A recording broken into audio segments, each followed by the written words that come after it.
Today on Learn Me Something Globsters versus the Payless experiment.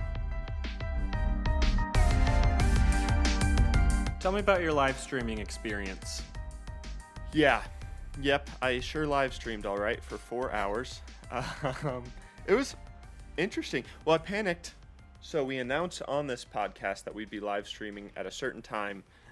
And then, like a fool, I got on like 3 minutes before and just thought I could click start live stream and then it would just go. Turns out that's not the case.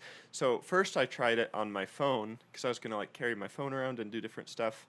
And then it was like, oh, you have to have at least 50 subscribers on YouTube to do that. And I was like, oh no, off to a bad start. But then I eventually figured out that just meant mobile and I could do it on my computer. But then I had to get it all set up. So I started late. Oh, sure. But the actual live stream experience was pretty good. I hung out a little bit, ate some waffles, did my normal morning routine. Had Riley jumped on, chatted with him a little bit for a couple minutes there. And then I had one other random viewer named Ernest. That's right. From Albania. And that was so fun. And Ernest, if you're listening, glad you're here. Glad you tuned into the live stream. This is what we actually do. We're not live streamers. We're podcasters. This is our thing. That's very random. Yeah. I chatted with him a little bit, and then he was like, I got to go. My wife's going into labor. And that was that. 4 hours later, I was out of there. That's ridiculous. So I had to do it too. So we tied. The story is, if you didn't follow along on social media, we tied with the voting. So we both ended up doing the punishment. So I live streamed as well. So I was watching his a little bit off and on. Mine isn't saved, unfortunately, because I thought I had the settings all set up, but I stopped it and it just got deleted. But that's okay. Mine is kind of saved. made it more of a punishment. I just live streamed for 4 hours to nobody. And no one will ever get to see it. Yeah. I at least want a proof or something. Caleb's is still out on our YouTube channel if you want to go watch it. It's pretty weird. But there's like long periods of time where I'm just kind of like quietly doing something, not communicating. it's riveting. It's so engaging. It's not the best. Yeah. It felt punishing. It was good. Not that punishing? No, I said it felt punishing. Oh, okay. I felt, even though there were few people actually on the live stream, the majority of the time it was just me, I felt like socially drained. Like there's zero privacy. Oh. I felt like there was just someone else in the room, so I wasn't able to be fully just like relaxed, you know? Yeah. And that was punishful on a Saturday morning. Sure. Can I tell you about my experience? Please, I insist. So I started, Abby was still sleeping when I started. We're an hour behind you here. No, ahead. Yeah, so you're an hour ahead. That's what it is. You're an hour ahead. And so it was early when I started, and then eventually she was like, oh, I should interview you. And so we just chatted, and she came on, and we were having a good time. And then I saw these two guys walk by the door, and I was like, oh, I think that's some Jehovah's Witness door knockers. Guys going door to door. Oh, say it ain't so. And then I heard a knock on the door, and I was like, I think that's it. So I turned the microphone towards the door, and we just chatted with these two guys for, I don't know, 15, 20 minutes. And I was like, oh, it'd be cool if you could get it on audio. And it was great. That is so fun. Made a good connection with them. Oh, man. I was tuned into your live stream for like most of it, kind of flipping back and forth between yours and mine. And I totally missed that. That's hilarious. If you got to a part and there's nobody there, that's what I was doing. That's probably what it was. I had you muted a lot of it, but would like click over to see if you were doing anything interesting. Their names there was Brian and then there was Ernest. One of them was named Ernest. Oh, no way. Well, is your brain working? Did Ernest? Maybe. Maybe Ernest wasn't as real as you thought he was. No. Did you make him up? Yes. My wife is Ernest Humperdinck. Dude, she was dying. She had to like leave the room. She was laughing so hard when you. No, I thought and then that was so fun. I would like mute myself, or when I knew you weren't listening to me, we would brainstorm. Like, oh, what should we tell him? And we had so much fun with it. That's the Just for like a straight hour. And she was like, yeah, so. I'm so gullible. You That's could the worst. see it. She was like, oh, he knows. He knows. I was like, there's no way he knows. And then she came up with the idea, like, oh, gotta go. Wife's in labor. And then she added a wink face emoji, and that just sent her over the edge. It was so funny. No, Ernest. It was good pranking and bonding time for us. Well, so when he first messaged, I was like, oh, Ernest. Hey, Ernest. And then immediately I was like, this person is not real. And then I think I said it on the live stream. I was like, I feel like you're not a real person. I'm pretty sure I said that out loud. And then someone, I think you guys, I guess Ernest, which is you two, said something. And it just took like a single thing for me to just be like, nope, I'm in. That guy's real. Yeah, because so she looked gullible. up. She just Googled Albanian Climbing Festival and then found the dates, and then she sent some random guy's Instagram handle. Oh, she's good. She's good. Wow. Well, I feel duped. That's it. I'm bringing the heat. I'm doing a revenge topic today. I'm bringing the heat just to like destroy you. Bring it. We had so much fun. So, if you're new to this podcast, which a lot of you are, we're starting to get people coming in from our our reels we've been posting, which is kind of fun. So if you're new here, this is a competitive podcast. We compete every episode to bring the better topic. You, as the listeners, vote on who is better. The loser does a punishment unless we tie, which we've now done like 2 or 3 times. Yeah, a few times. In which case, we both do it because the people have to be entertained. And that's it. That's the gist. So since we tied and I lost the episode previous, Josiah gets to decide who goes first. Okay. You know what? I'm going to go first then. I'm going to do it. Okay, Yeah. Please do. Yeah, sounds good. Let's just jump into it. Globster, a combo of blob and monster, is defined as a blob-like creature without obvious eyes and bones or a visibly distinct head. Quick pause, did you just open a topic with your standard presentation? This is defined as... You might as well just Yes, I said did. the Webster's Dictionary. Did you look at Webster's? No, I did not. Okay. So But it's can I tell you little more something? visual. Do you know what a globster is? No, other than the definition you just gave. Okay, so you better be grateful that I just gave you that definition. Otherwise, you'd be so confused my entire topic. Yeah, I still kind of am. So you should be thanking me. Okay. You're welcome. Thank you. Thank you for that. Globsters, they're a very real thing. Recently, a globster was found in the Philippines, 20 feet long, covered in long white hair, and it looks like it's looking like it's melting into the ground. What?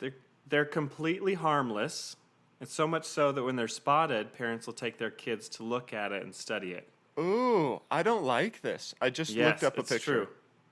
And if this sounds terrifying, don't worry. It's not as terrifying as it sounds. Feels terrifying.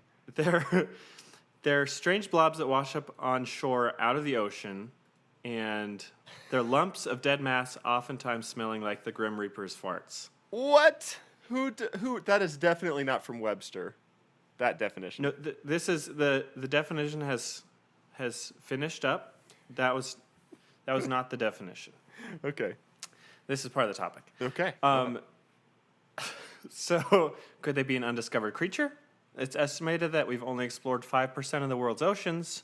Oh. So, who knows? Who knows what it could be? So, Don't get me started on our oceans. many. No, I'm getting started. You don't get me started. Okay. And I'll try. feeling sassy today. So many of globsters have been found throughout recorded history. I'm going to go through today a selection of these famous globsters and uncover some of their mysteries. I'm in. Yeah, you ready? Are you okay with me eating a few gummy bears as you discuss? Yes, enjoy. When Okay. you feel comfortable and you've had enough, then just just jump in, Or if you want to sit back, eat some gummy bears, gummy I'll just worms. let you run with it. If I have an offhanded comment or sassy remark, I'll hop right in. That's why I'm here. I meant That's to why I'm here. preface something when the episode started, and I'm just now remembering. Sure. I have a fan on because it's like the hottest week of the year here in Montana, and our AC went is out. it really? So Oh. my upper lip is starting to sweat a little bit. So just so you know, if you hear a subtle background noise of, that's what it is. That's why. And okay. if you don't hear it, pretend I didn't say anything. I can handle that. All right. How hot is it over there? Is it like real hot? It's in the 90s. Tomorrow and the next day are supposed to be like 98.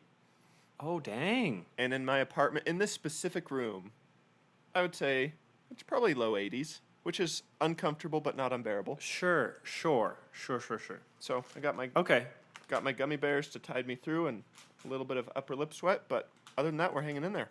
Well, if you need to like go take a cold shower, just let me know and I'll keep it going until you get back. Sounds good. All right, Globsters throughout history. I'm ready. Okay. We're starting in Scotland in 1808. This is called the Stronsay Beast. Perfect. It was measured by a carpenter and two farmers. They measured it out at 55 feet, No. and that was 55 feet long, 4 feet wide, and 10 feet around. Okay. And it had three. I severely underestimate. I looked up a quick picture and then didn't want to look into it because it's your topic. But I severely underestimated the size. Massive. Okay. Like Globster. That's concerning. Yeah. It had 3 pairs of appendages described as paws or wings. All 3 toes. Its skin. What do you say? Toes? All 3 toes from my All last. 3 toes. Yeah, no, this is a very similar topic to Old 3 Toes. Lovely. Yeah. So we're doing unexplained ocean mysteries on the beach For 500. themed recently. Yeah. Cool. This is for 200. Okay, that was my last interruption. Okay, it's fine. Its skin was smooth when stroked head to tail and rough when stroked tail to head. So can you just imagine these guys just stroking this dead creature? I'm picturing this those Globster? pillows that you slide it one way. Oh, yeah. Yep, It's you like know. Nicolas Cage's face. Exactly. Yeah. It's like that, maybe. So You stroked up the Globster and you saw Nicolas Cage's face. you stroke it down, it's just pink. Love it. Its fins were edged with bristles, and it had a row of bristles down its back, which glowed in the dark when wet. Its stomach contents were red. What? So the National Historical Society of Edinburgh came down, of course, to check it out, and they couldn't figure out what it was, so they decided it's got to be a new species. I have no idea what this is. It's something new that we've never seen before. That's some kind of crazy. sea serpent. So eventually, people kind of calmed down a little bit and had some more time to study the Globster. They measured it. It was actually only 36 feet, not 55. Wow. They And missed a it by few a long men, I know. I don't know who these. They're this supposed carpenter too. shot. I don't know I would not nothing. trust that guy. Do not hire him, unless you want a really, really short table, like shorter than you wanted. But that's okay. It was a few men came down and independently studied it and came to the same conclusion as each other about what this Globster could be. They said it's very likely a decaying basking shark carcass. Lovely. Yeah. So, mystery solved. Moving on. But are we? The Stronsay Beast. That was an old one. That was like way back in the day. That was over 200 years ago. Oh, nice. So that's very interesting. So this phenomena has been around for a while. Oh, yes. Cool. Yes. Things have been washing onto the world's oceans for, I would assume, as long as we've been As long as there have been Around. oceans. As long as there have been beaches for globs to wash up onto, they've been doing it. They've been globbing. The St. Augustine Monster. This is Florida, 1896. Perfect. Close to 100 years later. So much happens in Florida. Oh, don't even get me started. We should just start a new podcast about Florida stories. Called Things that happen in Florida. I'd listen Welcome to to that. Florida. Yeah. Honestly, that'd be kind of interesting. Okay, so this Globster was first spotted by 2 young boys biking along the beach, and they thought, oh, maybe it's a dead whale, because there was actually a dead whale that had washed ashore a few years ago. So the next day, they told a local physician about it. He came down and did some tests. He poked it, he cut it, he squished it, he took a picture of it. Standard science. He probably rubbed his hand up and down on it to see if Nicolas Cage's face would appear. I imagine. And he said it was pale pink, almost white in color, with a silver reflection in the sunlight. Ooh, that's a twist. Only in the sunlight, though. It's a At mermaid. nighttime. It's Nicolas Cage. It was composed of a rubbery substance of very hard consistency, so that it was hard to cut, which Okay. is proof that this guy was just chopping it up. He's throwing it in a trying. blender and stuff. Yeah, he's doing everything he can. Yep. And he's a physician, by the way. He's not like he's used to working on people. Yeah. Oh, sure. So he measured this one at 18 feet and estimated it to be 5 tons. Holy weight. cow. And he thought it's probably a giant octopus. It's got like these stumps of 4 arms, and then there's like a buried arm. And then this I love this. This guy who runs a hotel nearby comes by and decides to get in on the action. Because, the town's talking about it. Something like this washes ashore. Of course. People will talk. That makes the local news 100%. And so the hotel owner starts writing about it, and he says, the mouth is on the underside of the head and is protected by 2 tentacle tubes about 8 inches in diameter, 30 feet long. Okay. These tubes resemble an elephant's trunk, and Oh. obviously were used to clutch in a sucker-like fashion, or used to clutch in. What does that mean? Clutch in, Josiah. To in. clutch. To clutch, like to grab. That's Yeah, what it is. to take hold of. Used to clutch in a sucker-like fashion. Oh man, I was stuck right there. So basically, they could grab stuff. This specimen is so badly cut up by sharks and sawfish specifically that only the stumps of the tentacles remain, but pieces of them were found strewn for some distance on the beach, showing that the animal had a fierce battle with its foes before it was disabled and beached by the surf. You know what it is? It's a sea elephant. A sea elephant. They actually thought maybe this is some kind of strange elephant creature. Sea elephant, yeah. So they said, yeah, it's a giant octopus. Classic Eventually- cop-out answer. That's just like, I don't know. People ask me a question. That's like my go-to if I just don't want to talk right now. It's just a Giant jellyfish. octopus. Giant octopus. Oh, yeah, octopus or jellyfish. I feel like those are the two. Yeah. Yeah, Like, right. oh, yeah, where do you live? Yeah, giant octopus. Yeah. Use your imagination, people. This is something more than an octopus. I believe it. It has clutchers. Suckers that clutch. Okay, so the tide came in and pulled the Globster back out to sea, and then it washed back ashore a few miles down, and people came back to look at it, and it kind of, it's like been rotated, Sure. and you get different angles of it, so Yep. it kind of worked out good, and they dragged it up the shore, they grabbed some horses and dragged it up so it wouldn't get washed out again. Get the horses, And- Bill. We got to get this octopus up the shore. And so they dragged it up, and it kind of became a tourist attraction. People Well, of course. were like selling snacks and drinks. You could come see this thing, and eventually people moved on though, and it was forgotten about.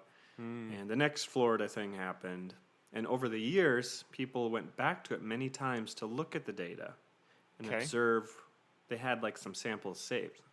So most recently in 2004, it was realized that the St. Augustine monster was in fact sperm whale blubber. Ah, Another whale. man. That's everyone thinks it's an octopus. It's always a whale. No, it's so true. It's so true. Don't even get me started. So let's go to another one.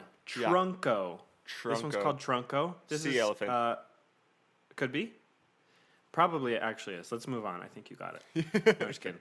So South Africa, 1924.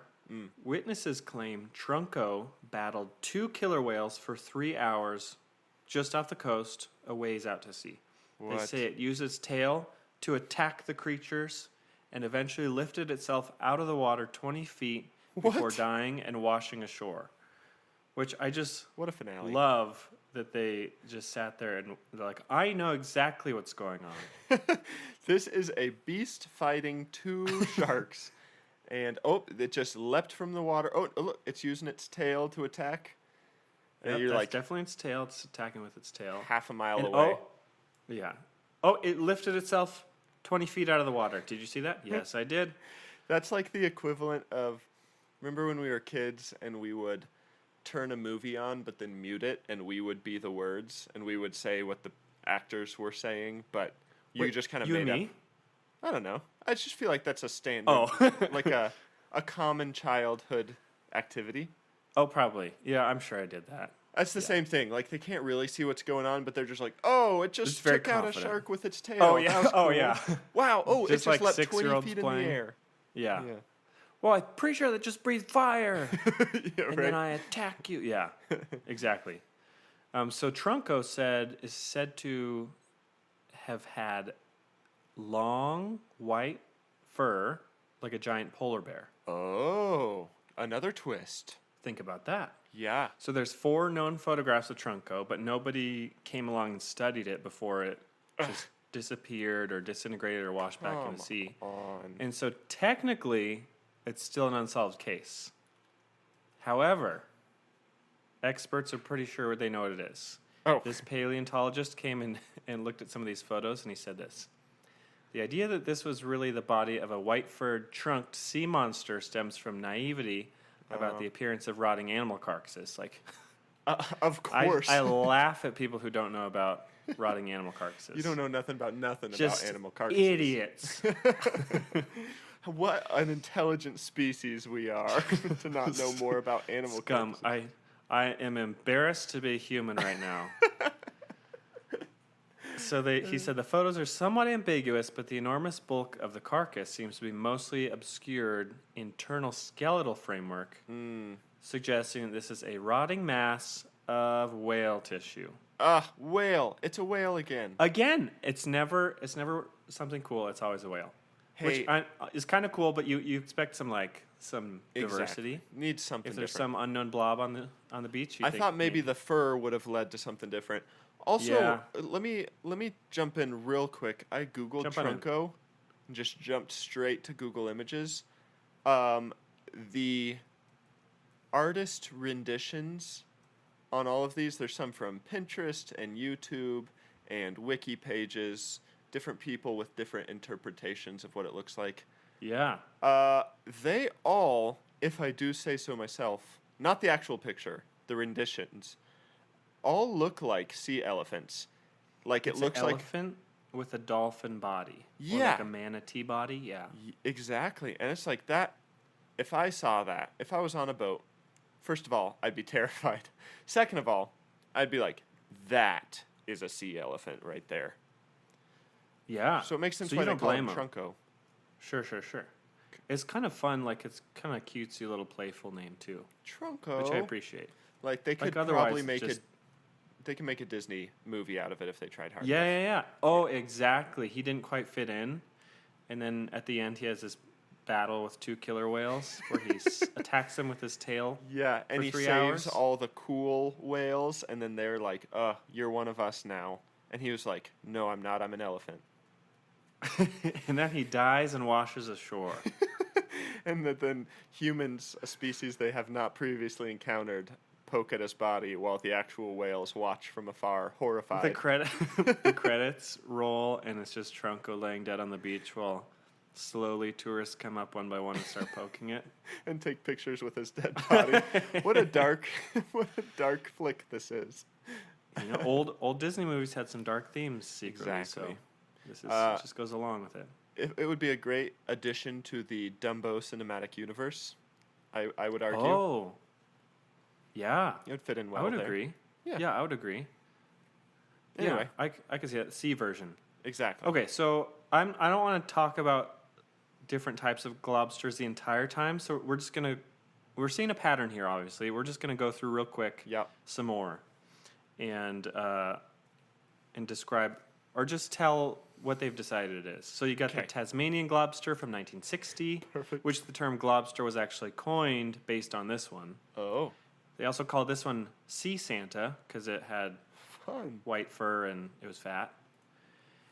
And so this one was identified as a whale carcass as well. New Zealand Globster in 1965, whale carcass.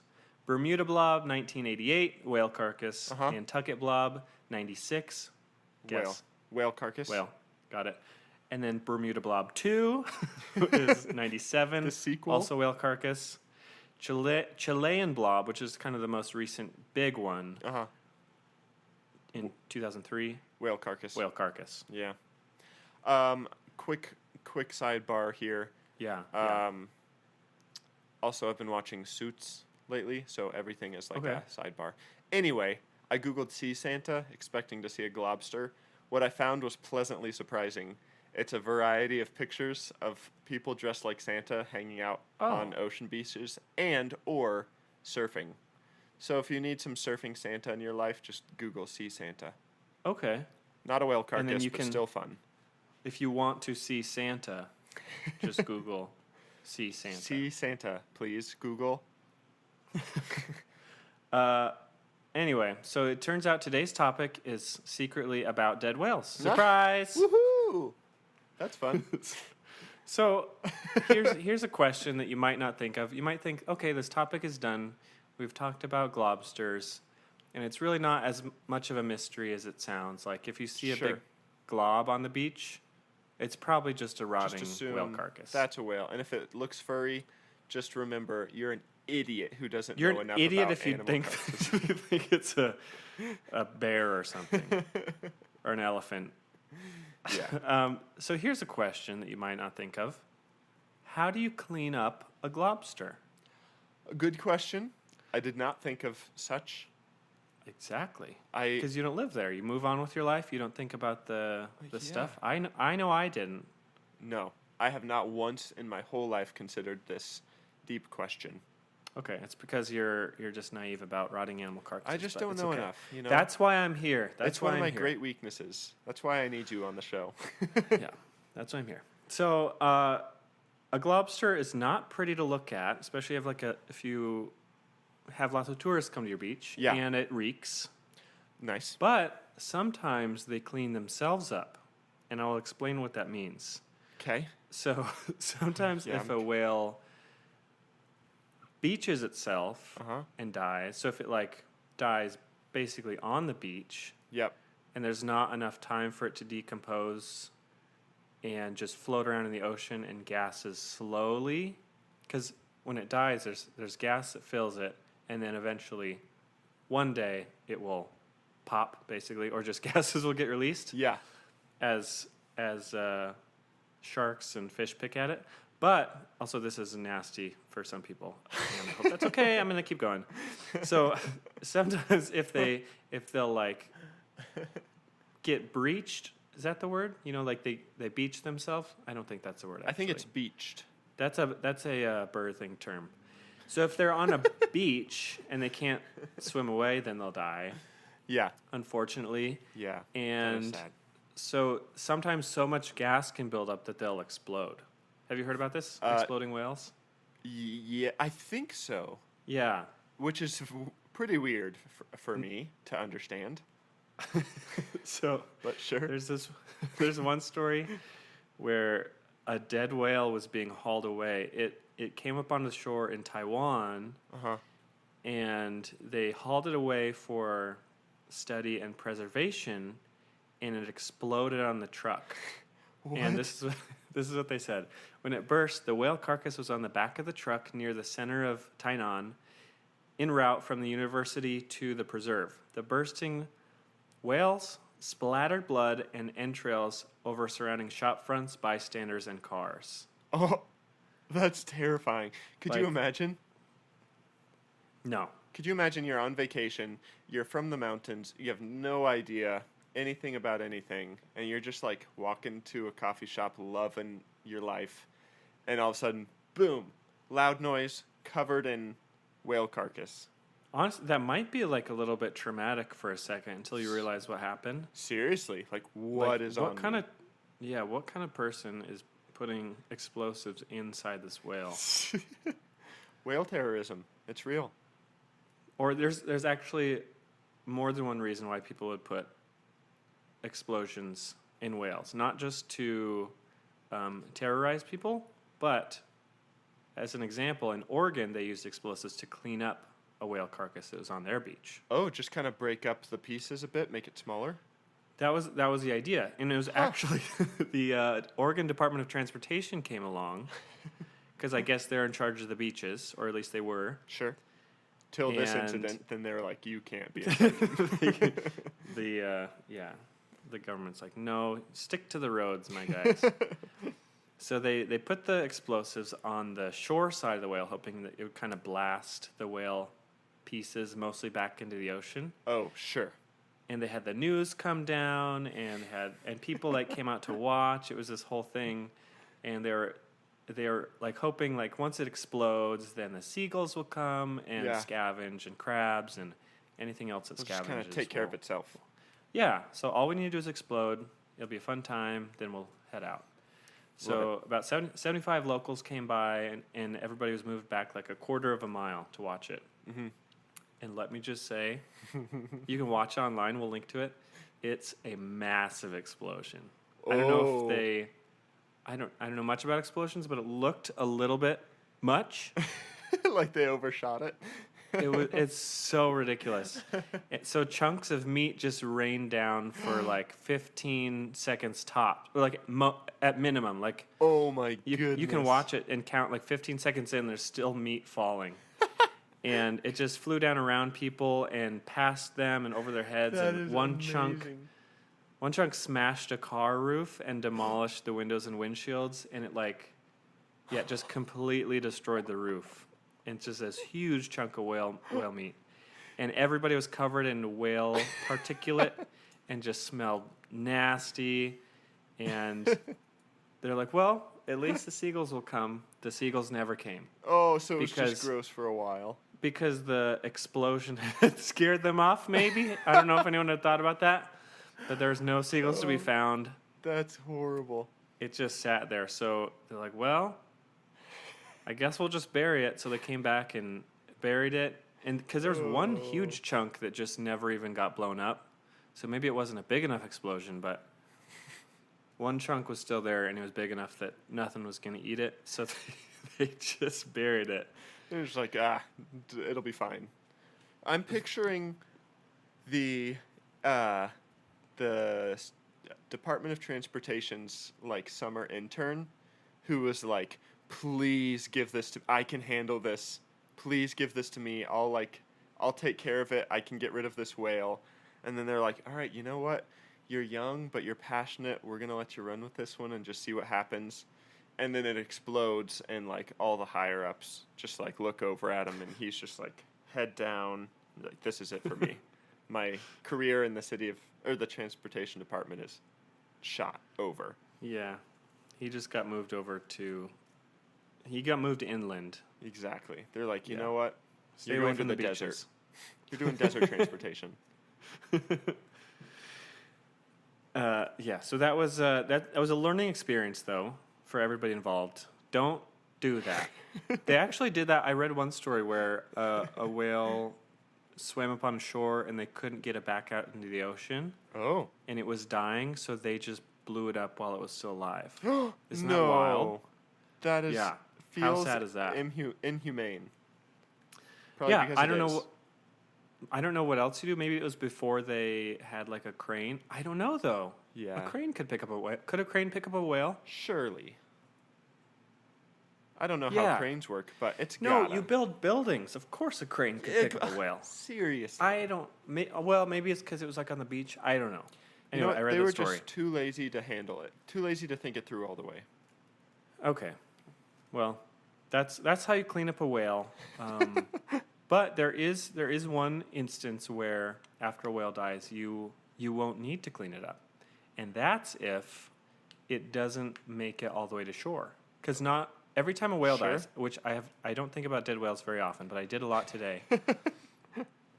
Every time a whale dies, or not every time a whale dies, is it gonna drift to shore? Yeah.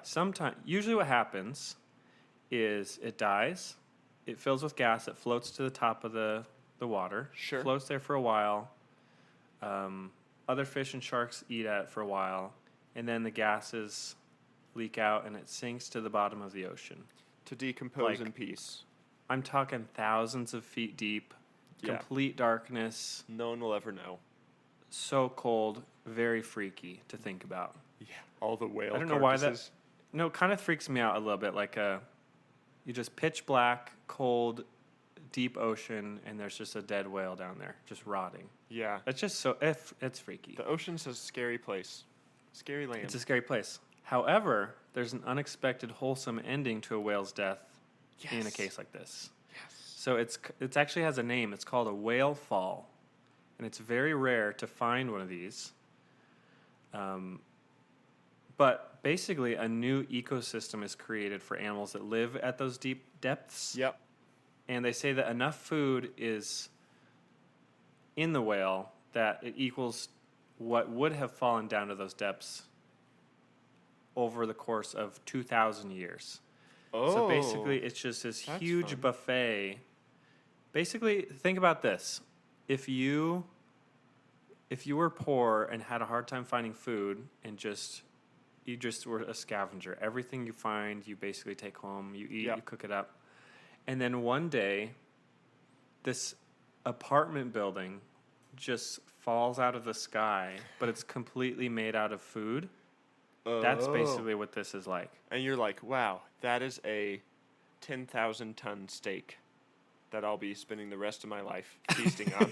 Yes, for generations and generations to come. Well, that's So cool. it's like a little oasis at the bottom of the sea, and Wow. it decomposes in like 3 stages. They say the first stage is all the soft tissue is eaten off by sharks and other fish. Sure. Second, animals move into the skeleton, and life begins to grow on the skeleton. That's very And as cool. the bones decompose, organic matter fertilizes the floor around it, enough for life to move in where it wouldn't have otherwise.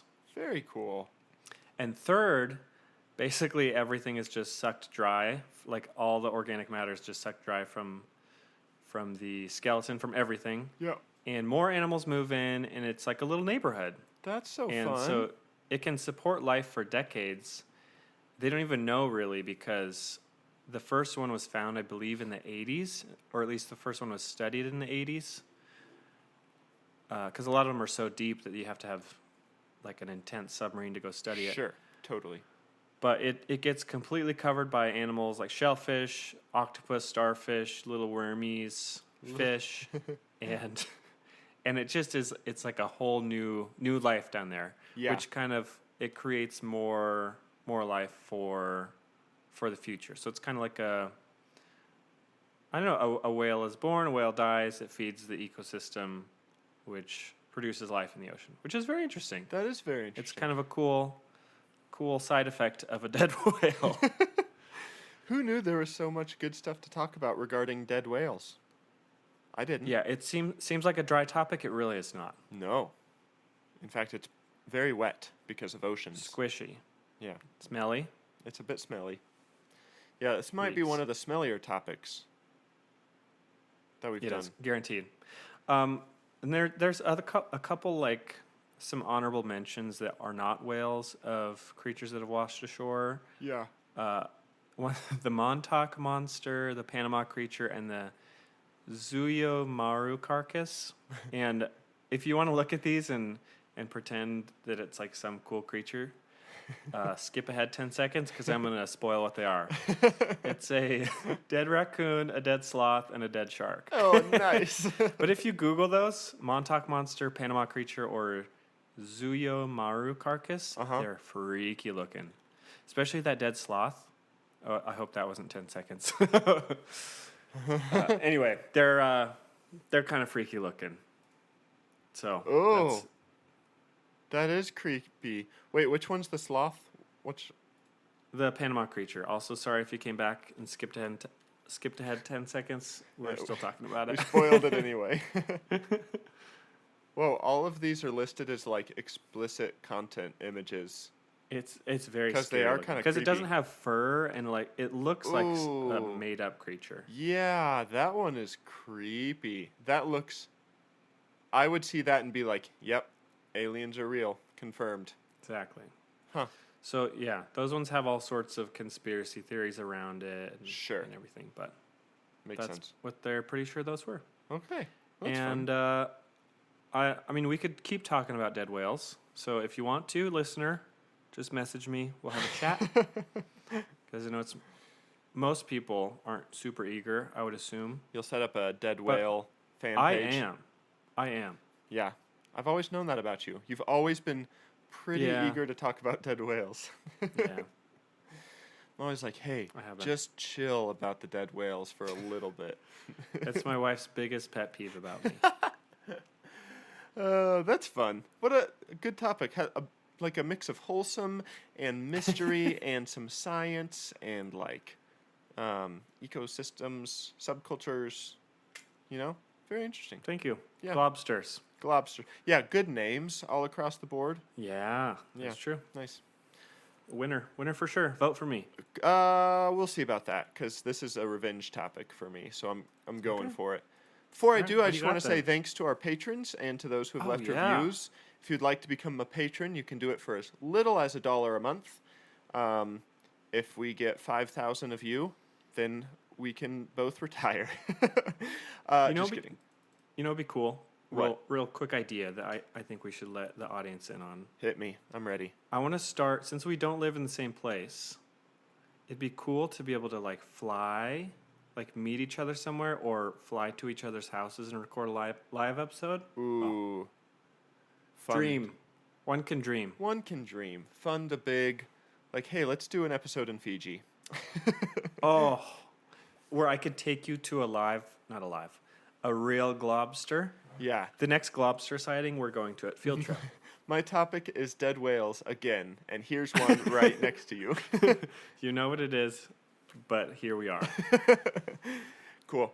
And if you haven't left a review yet, but you're an avid listener, that's probably the easiest, simplest way to show your support, and we appreciate it. But also, You can no do pressure. that on. Yeah, no pressure. You can do that on Spotify now too. The last few months or a year or so, you can leave a star rating on Spotify as well. Wow. Give us a Fun fact star for you. rating. That's fun. 5, not 1, 5.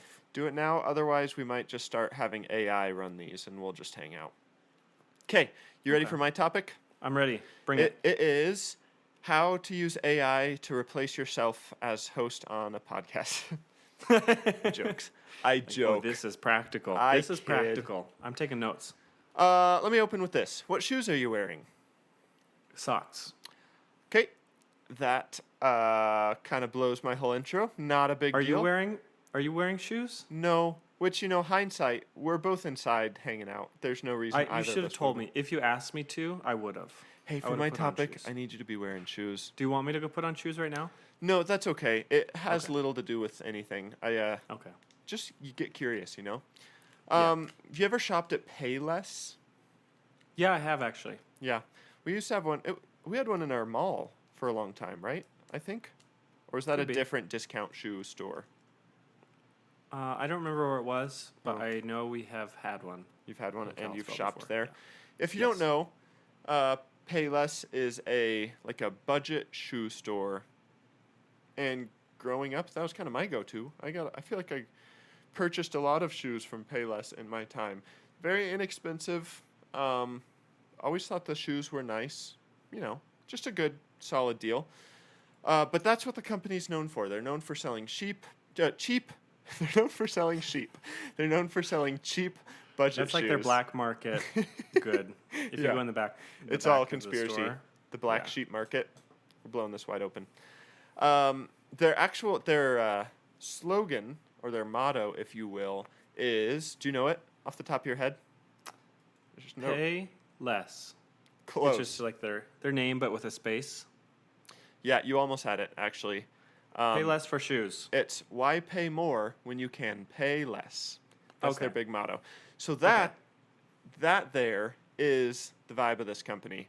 I'm excited about this topic because it's a healthy mix of all the things I enjoy talking about. There's some marketing, there's some psychology, there's some science, there's some prankstering. Wow. Just to wet the whistle. So it's a cheap shoe store, inexpensive, And that's their thing. We sell inexpensive shoes. Except they broke their own rule and kind of like went against their own motto once. And it is pretty interesting. Pretty fascinating little tidbit to discuss. So I would like to present to you Payless. Have you heard of Payless? You have to say it like it's fancy. No, but it's a different way to say Payless. Kinda. It just sounds fancier. It's a play on Payless. Yeah. Payless. Payless. So you've Payless. got Payless shoes, and then you've got Right. Payless Payless. shoes. A Payless of shoes. Exactly. You get kind it. of Italian. Exactly. And this Payless is a beautiful, carefully crafted, just really well played experiment that shows some psychology of our society and also just is fun, a funny story. So they wanted, essentially the goal is we want to show that our shoes are stylish and fashionable.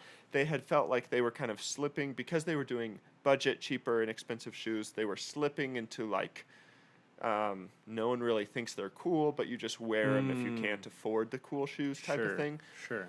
So they're like, we need people to know that like just because our shoes are inexpensive doesn't mean they're not awesome shoes.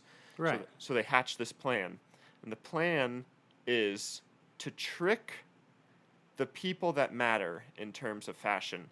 So there's a certain type of person that they want to fool into convincing that their shoes are actually pretty awesome. So, got a couple steps to make this happen. First, got to pick a name, has to sound better than Payless, and so that's where Payless was born. They purposefully... That's so much better. Exactly. They purposefully picked something that sounded Italian because a lot of people, especially in America, associate Italian brands with like premium, fancy, bougie, that kind of thing, you know? Oh, yeah. So they got their name. Next, step 2 is they've got to pick their location. And they need something sleek, something that's going to catch your eye, something that you look at and you're like, that's a nice place. And so what they land on is a spot in a mall that they like book for this experiment. However, I don't know how mall location booking works or renting works, but they ended up with this spot in a mall in LA. This is in like 2018, so this is fairly recent. Popular mall, gonna be a big deal. Lots of foot traffic, which is good for shoe stores. Right. So they find this spot. It's minimalistic. It looks fancy. It looks kind of designer. You look at it and you're like, yep, this could be a rich place. Next, you got to decorate.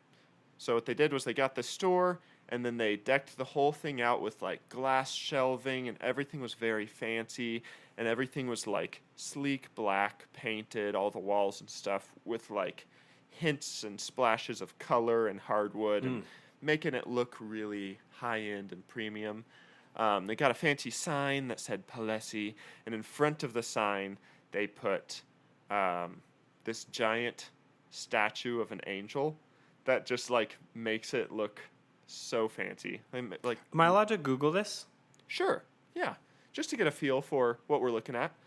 So they got this big statue, and then they also brought in mannequins, of course, since it's a shoe store, but all of the mannequins were like bold and really fancy looking, that kind of thing. Then they brought in like plush couches that also were like accent colored. Basically, they created a store that you would walk into and think, yeah, there's money in this. Then they hired employees, and they hired a bunch of impressive, well, to me they looked impressive, looking employees, and they looked like they were dressed fashion. They all looked model-esque, very attractive, guys and girls. They were dressed in all black. It was very fancy establishment, not like your standard retail store. So that's the scene. That this is this giant experiment they built for a couple days just to see what happened. And then what they did was they invited, this is the group of people we're hoping to trick so that the rest of the world kind of follows. They invited a bunch of influencers, social media influencers, and like fashion influencers and just people that kind of had a following and would be interested in this space. They sent out these invites and they're like, hey, there's this hot new store called Payless. It's opening up. We want you to actually come and give us some feedback and like check things out. Tell us what you think. And then that'll help us as we kind of open up to the public. But it's this big grand opening just for these important influencers. And of course, the influencers are going to be Googling this brand, so they create a fake website and they make it look legit, make it look really fancy. And then they build a whole social media account, and that took a while just to like, you know, if people are looking into them, they'll be able to find them and be like, oh yeah, this place is legit and it's going to be cool. Yeah, it's real. Yeah, so then they have the grand opening, and they do this over the course of 2 nights. And depending on what source you look at, there's like 60 to 80 pretty big influencers came, so they brought in a pretty solid crowd. And what's fascinating is it was a massive success. And the only catch is every shoe in there was just a standard shoe from Payless. So they didn't change anything about the shoes or what they sold. All they changed was the way they displayed it and the way they showed it off. And these influencers came in and they were just completely convinced that this was like fancy. They were looking at shoes and they were like, man, these are just beautiful. And yeah, some of the quotes were like, this whole place, or all of these shoes are just stunning, elegant, sophisticated. Another person said, I can tell it was made with high quality material, as he was looking at some sneakers. And there's just so much success around it. And so then they were asking like, well, because it's kind of survey, kind of opening. Remember, they're trying to get a feel for it. So they're not necessarily trying to sell the shoes. They're just trying to see what they think it's worth. Yeah, yeah. So Test one the influencer's waters. like, I would pay $400 to $500 for this pair of shoes, and the actual shoe cost $19.99 at just your average Payless. Beautiful. And then they started actually selling them. They ended up profiting $3,000, even though they weren't trying to sell them. People were like, yeah, I want this. I need this shoe. Like, this is the hot new thing. This is beautiful and so cool. One guy bought a pair of boots for $640 because he just thought they were so nice. But That is beautiful. it was an 1,800% markup from the actual price. And I just think that this whole story is so silly and so funny. And just like the fact that, I don't know, price is so important to people. And if you just make something look good, people will be like, oh yeah, this is nice. It's so true. Yeah. It's so true, because that's all a luxury brand is, right? Is the name. Exactly. It really doesn't have anything to do with the material or the quality or the look, but it's the name. Yeah. So then they told him at the end of the whole, and they gave all the money back. They didn't actually make them pay that much. Oh.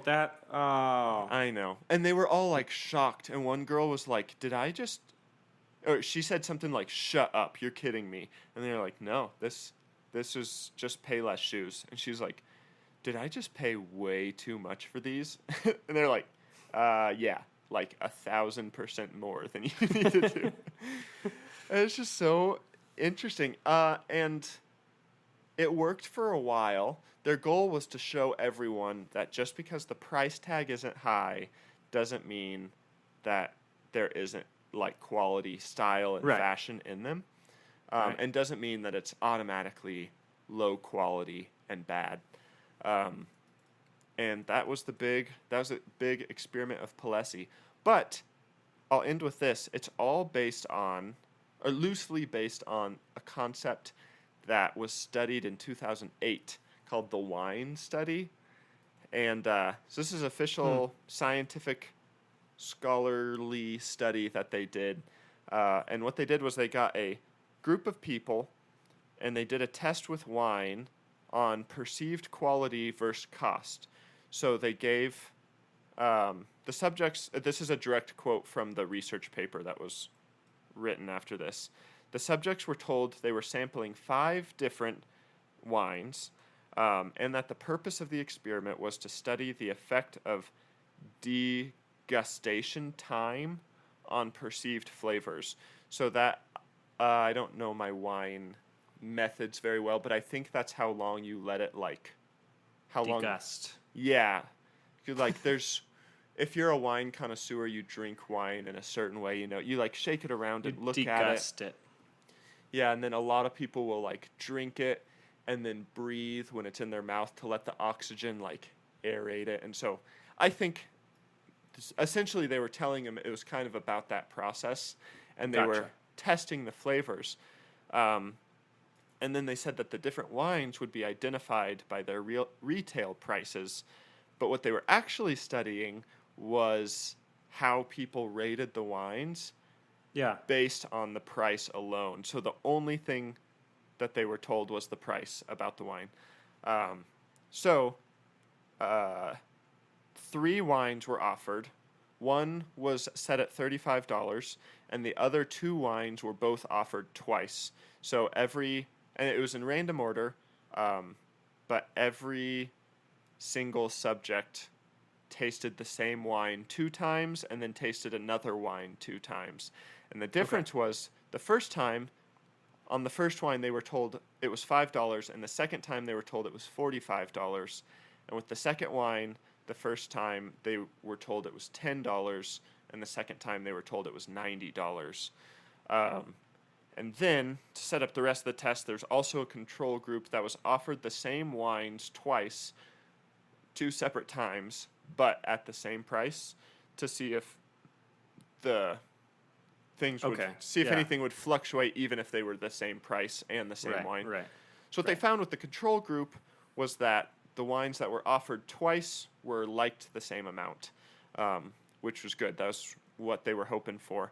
But then they tested the group where they changed the price of the 2, even though it was the exact same wine, and the more expensive wine was liked almost twice. They were asked to rate it on a number scale. The more expensive wines were enjoyed almost twice as much consistently as the cheap wines, even though it was the exact same wine. So there's a lot of psychology around how things are priced and what that does for your psychology.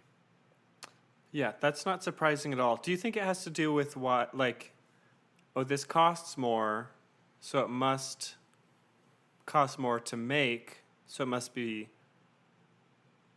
do you think we just tend to trust people that they wouldn't be ripping us off? Or I don't know. What is some of the psychology behind that? Yeah, Have they figured out a reasoning?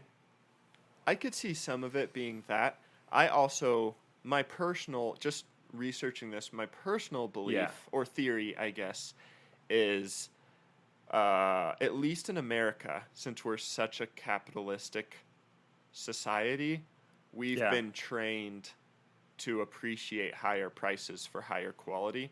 So my guess is there's not actually an increase in quality in a lot of things, but we've been deliberately trained so that people can raise the price just to convince you it's nicer and you'll buy nicer. So you're not getting any increase in product quality.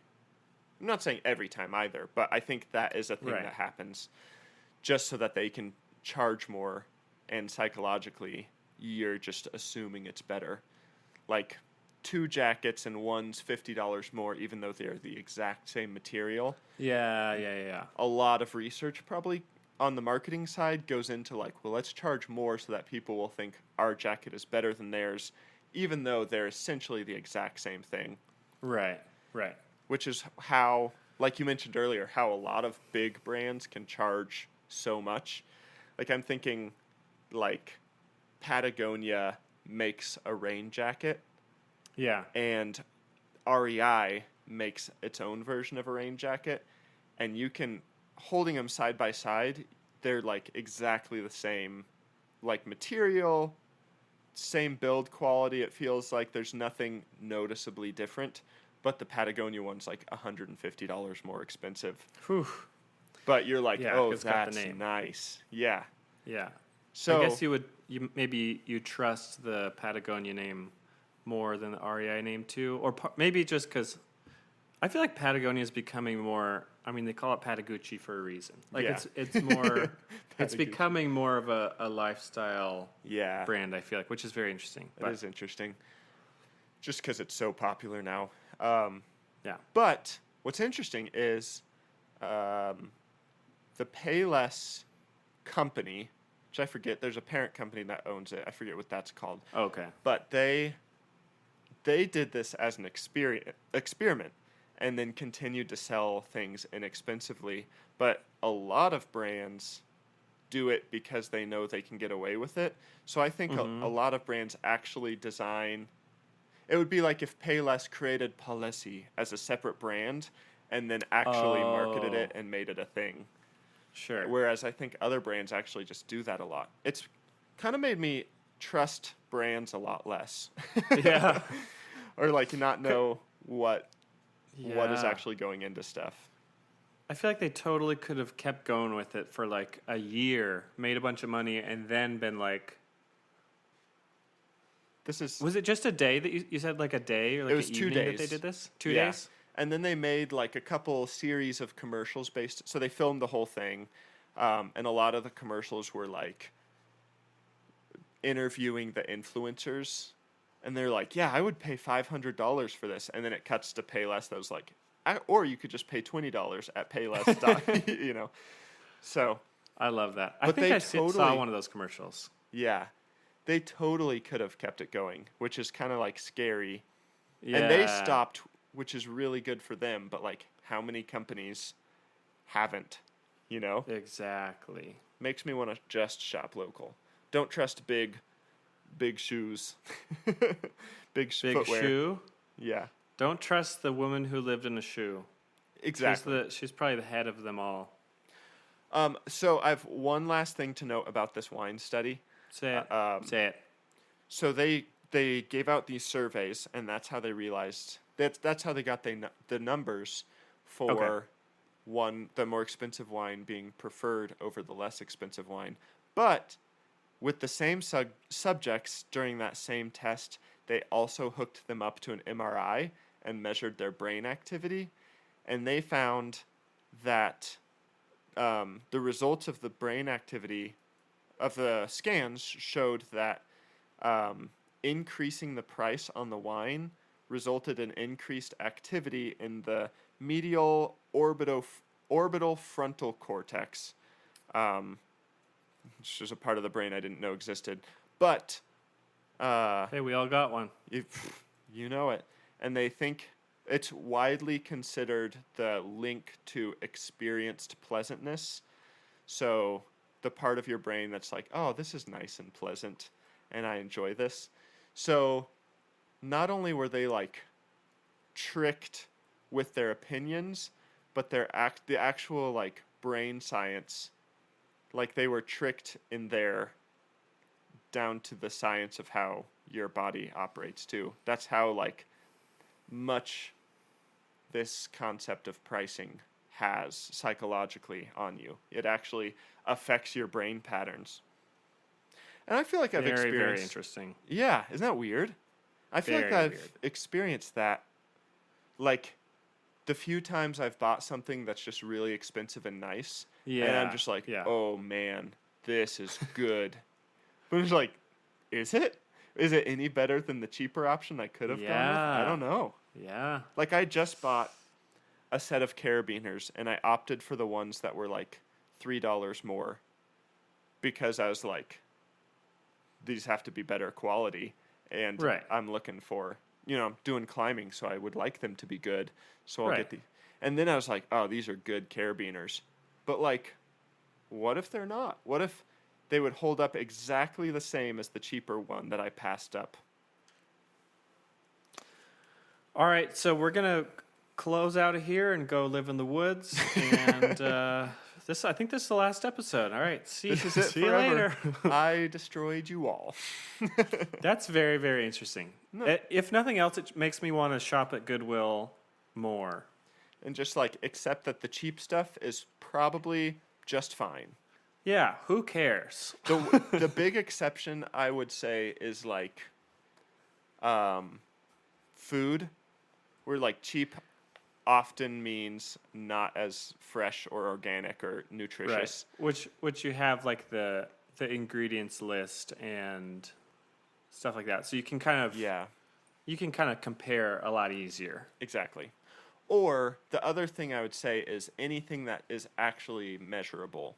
So like if you were to get a more expensive, I just used the analogy of like me getting something expensive, but like with your computer, you can look and be like, all right, there are noticeable technical differences that I can read and see instead. So like if you have actual benchmarks to measure and be like, okay, this does this much more than this, or like this car has 5 miles per gallon better gas mileage than this car, that type of thing. Yeah. Or this car Then has, you can compare yeah. if it's actually worth the extra money. But otherwise, That's true. I'm kind of convinced that it's all just the same quality and we're being tricked by the rich folk of the world. You know what we should do? This is definitely illegal, actually. Unless you do it. I was thinking about making money just because that's where my brain goes. Like, oh, you could do this and then sell it. But no, you just get like a bunch of patches. You get like a Patagonia patch. Then you just buy, I don't know, say a puffy vest with no brand on it. Usually, I feel like if it has no brand, it's going to be cheaper. You attach it yourself. Same thing, same quality, same look. If you want people to see your Patagonia puffy vest, there it is. And you save some money.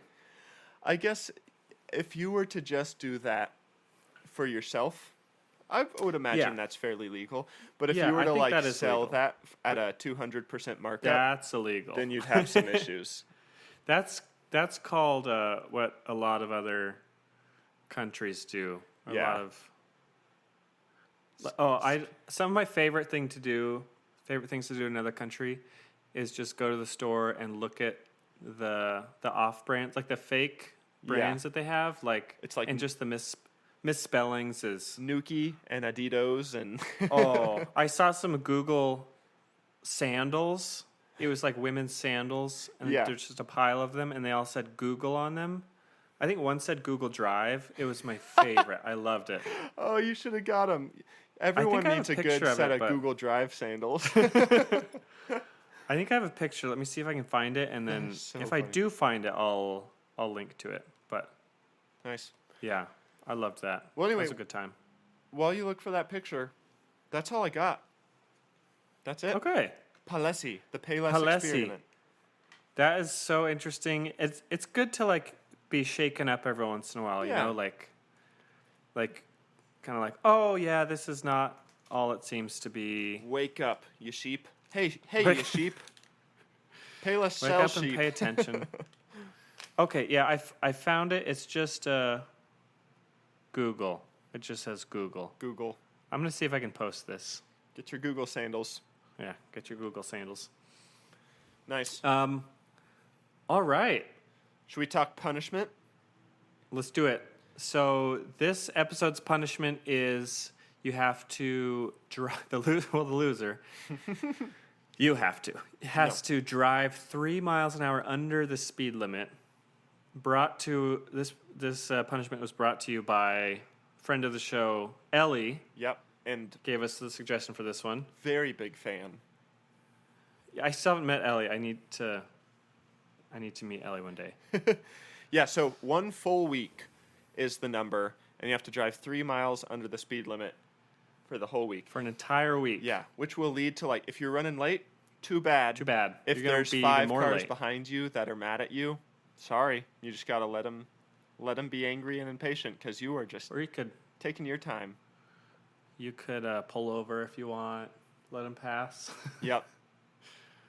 I'm I usually. feel like it's not too bad unless you're going slow. If it's like 25, then 3 miles an hour is a lot. But if you're going like 65, that's not a huge deal. 62 isn't horrible. Yeah. But yeah. So that's it. And I think I'm usually like a 3 miles over the speed limit kind of guy, right in the Okay. sweet spot. Okay. Breaking rules, but not enough to get in trouble. Just Sure, enough to sure, get sure. a little head shake from an officer. That's one of those, oh, you hooligan. Do they do that? Have you ever got a head shake because you're No. speeding a little bit and he just shakes his head at you?